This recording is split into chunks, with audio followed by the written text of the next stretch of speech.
മിഷണറിമാർ ഇന്ത്യയുടെ വടക്ക് കിഴക്കൻ ഭാഗങ്ങളിൽ സുവിശേഷം പങ്കുവയ്ക്കുവാൻ എത്തിയിരുന്നു.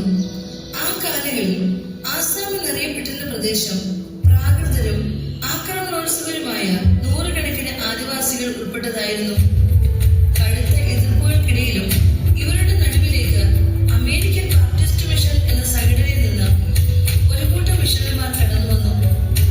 അവരിൽ ഒരുവന്റെ ആത്മാർത്ഥമായ പ്രയത്നഫലമായി ഗാനവർഗത്തിൽപ്പെട്ട നോക്സൺ എന്നു പേരുള്ള ഒരു വ്യക്തിയും തന്റെ ഭാര്യയും 2 മക്കളും ക്രിസ്തീയ വിശ്വാസത്തെ ആലിംഗനം ചെയ്യുവാൻ ഇടയായി.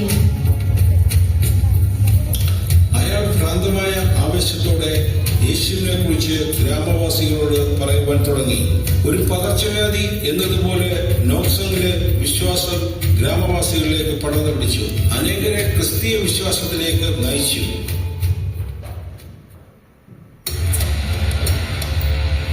ഇതിനാൽ പ്രകോപിതനായ ഗ്രാമത്തലവൻ നോക്സങ്ങിനെയും കുടുംബത്തെയും വിളിച്ചു വരുത്തി അവിടെ സന്നിഹിതരായിരുന്ന ഗ്രാമവാസികളുടെ മുൻപാകെ തങ്ങളുടെ ക്രിസ്തീയ വിശ്വാസത്തെ തള്ളിപ്പറഞ്ഞ് ഉപേക്ഷിക്കുവാൻ കൽപ്പിച്ചു. ക്രിസ്തുവിനെ നിഷേധിക്കുക അല്ലെങ്കിൽ വധശിക്ഷയ്ക്ക് വിധേയരാകുക എന്നത് മാത്രമായിരുന്നു അവരുടെ മുൻപിലുണ്ടായിരുന്ന വഴികൾ. എന്നാൽ നോക്സങ്ങിന് തന്റെ പ്രിയ രക്ഷിതാവിനെ, തന്റെ നിത്യജീവന് വേണ്ടി യാഗമായി തീർന്ന യേശുവിനെ ഗ്രാമത്തലവന്റെ മുൻപാകെ തള്ളിപ്പറവാൻ മനസ്സുണ്ടായില്ല. തന്നിൽ നിറഞ്ഞു കവിഞ്ഞ പരിശുദ്ധാത്മ ശക്തിയാൽ ധൈര്യത്തോടെ അവൻ അവർക്ക് മറുപടി നൽകി. ഞാൻ യേശുവിനെ അനുഗമിക്കുവാൻ തീരുമാനിച്ചിരിക്കുന്നു. I have decided to follow Jesus. I have decided to follow Jesus. I have decided to follow Jesus. I have decided to follow Jesus. No turning back. No turning back. ഇത് കേട്ട് രോഷാഗ്നായ ഗ്രാമത്തലവൻ നോക്സങ്ങിന്റെ 2 കുഞ്ഞുങ്ങളെയും അമ്പെയ്ത് വീഴ്ത്തുവാൻ തന്റെ പിതാവിനോട് ആജ്ഞാപിച്ചു.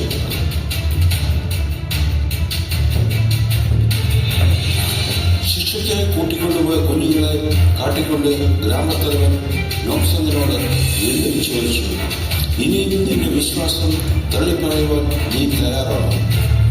അല്ലെങ്കിൽ നിന്റെ ഭാര്യയെ നിനക്ക് നഷ്ടമാകും. അപ്പോഴും നോക്സൺ പിന്മാറുവാൻ തയ്യാറായിരുന്നില്ല. തന്റെ മറുപടി ഇപ്രകാരമായിരുന്നു, ആരും എന്നോടൊപ്പം ചേരുന്നില്ലെങ്കിലും ഞാൻ പിന്തുടരും. Though no one joins me, still I will follow.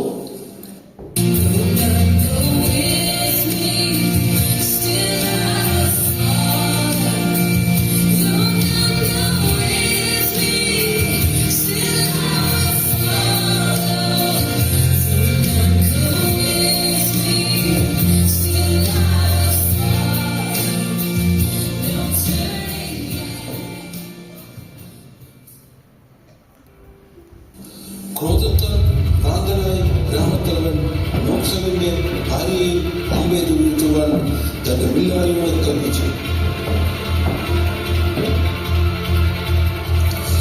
അവസാനമായി താൻ നോക്സങ്ങിനോട് ചോദിച്ചു, നിങ്ങളുടെ വിശ്വാസം നിഷേധിച്ച് ജീവിക്കുവാൻ നിങ്ങൾക്ക് ഒരവസരം കൂടി തരാം. അപ്പോഴും നോക്സൺ പതറിയില്ല. ക്രിസ്തുവിനോടുള്ള തന്റെ തീവ്രമായ സ്നേഹം തെളിയിക്കുന്ന മറുപടി ഇങ്ങനെയായിരുന്നു, ക്രൂശന്റെ മുൻപിൽ ലോകമെന്റെ പിൻപിൽ പിൻവാറില്ല ഞാൻ. The cross before me, the world behind me, no turning back. The world behind me, the cross before me. The world behind me, the cross before me. The world behind me, the cross before me. No turning back. Oh, no turning back. ഒടുവിൽ നോക്സൺ എന്ന ധീരവിശ്വാസി തന്റെ കുടുംബാംഗങ്ങളെ പോലെ ഗ്രാമത്തലവന്റെ ക്രൂരമ്പുകളാൽ കൊല്ലപ്പെട്ടു. എന്നാൽ ഹൃദയഭേദമായ ഈ സംഭവം അത്യത്ഭുതകരമായ ഒരു വഴിത്തിരിവായി തീർന്നു. നോക്സണിന്റെയും കുടുംബത്തിന്റെയും തീവ്രമായ വിശ്വാസം കണ്ട് മുഖ്യൻ അത്ഭുതപ്പെട്ടു.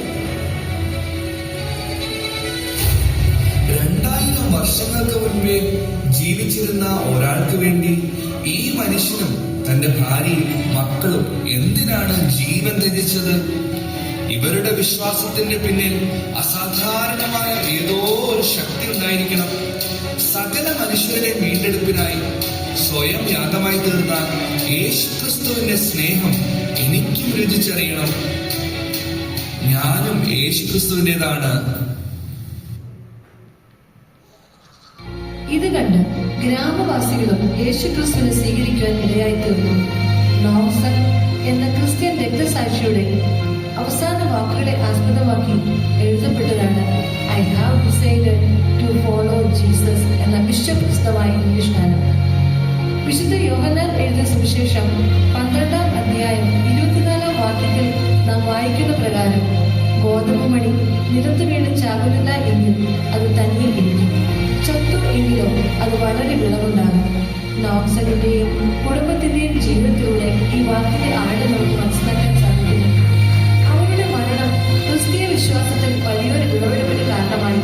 ഒരു കുടുംബം ക്രിസ്തുവിനായി തങ്ങളുടെ ജീവൻ തിരിച്ചപ്പോൾ ഒരു ഗ്രാമം മുഴുവനും തങ്ങളുടെ ജീവിതം ക്രിസ്തുവിനായി സമർപ്പിക്കാനിടയായി. നമുക്കും അന്ത്യത്തോളം ക്രിസ്തുവിനായി നിലനിൽപ്പാൻ പരിശുദ്ധാത്മാവ് നമ്മെ സഹായിക്കുമാറാകട്ടെ.